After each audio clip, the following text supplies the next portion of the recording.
પણ સાહેબ એ કરજુકની માલબા જાગતું પીરાનું મારા સાયલાની માલબા લીમડાવાળા પીર અને મોહમ્મદ શાહ પીર બેઠા છે હો. પણ સાહેબ એની માથે ભરોસો ને એની માથે વિશ્વાસ હોય ને, કદાચ કોઈ માણસને કેન્સર થઈ ગયું હોય, દુનિયાની માલબા દવાખાના રખડી રખડીને થાકી ગયા હોય અને ડોક્ટર રિપોર્ટ કરાવીને કહી દે કે આ કેન્સર છે, માણસને કેન્સર ન મટે. સાહેબ સત્ય ઘટનાની વાત, સાયલાની માલબા મારા પીરજી બેઠા કદાપી એકવાર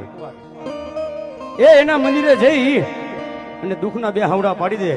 કે હાય મારા બાળબીરના ધણી, હાય મારા લીમડાવાળા પીર, મારા મોહમ્મદ શાહ પીર,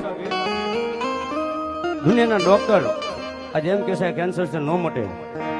પણ અમને અમારા લીમડાવાળા પીર માથે, મોહમ્મદ શાહ પીર માથે ભરોસો છે હો.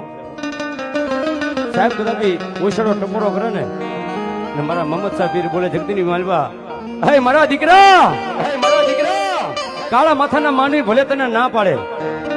પણ દુનિયાની માલબા જો મોટામાં મોટો સર્જન ડોક્ટર બની જવું હે, અને દુનિયાના તમામ ડોક્ટરને ખોટા પાડી અને તારું કેન્સર મટાડવું નહીં ને તો દુનિયાની માલબા મને રામા પીરને ખાધે ખોટી બેસી જાય બાપ. એટલે સાહેબ અમને કોઈક 5 માણસ ઓળખતા હોય ને તો સાયલાની માલબા બેઠાલા અમારા રામા પીરના આશીર્વાદ છે હો. એની દયાથી અમારું ગાડું હાલે છે અને એની દયાથી ગોપાલભાઈ અમને 5 માણસ ઓળખે છે. સત્ય ઘટનાની વાત, આથી 5 વર્ષ પહેલા સાયલાની માલબા રામદેવ પીરની કથા બેઠી હતી અને એની માલબા ખાલી એક અમારો ડાક ડમરૂનો પ્રોગ્રામ કર્યો હતો અને રામાપીરના અમને આશીર્વાદ મળ્યા હતા. તેથી 12 ધની બોલ્યો હતો કે જાજા રાવણદેવ જગતની માલબા જો ક્યાંય પાછો પડવા દઉં ને તો સાયલા ધામની માલબા બેઠેલો લીમડા વાળો રામો પીર નો હોય બાપ.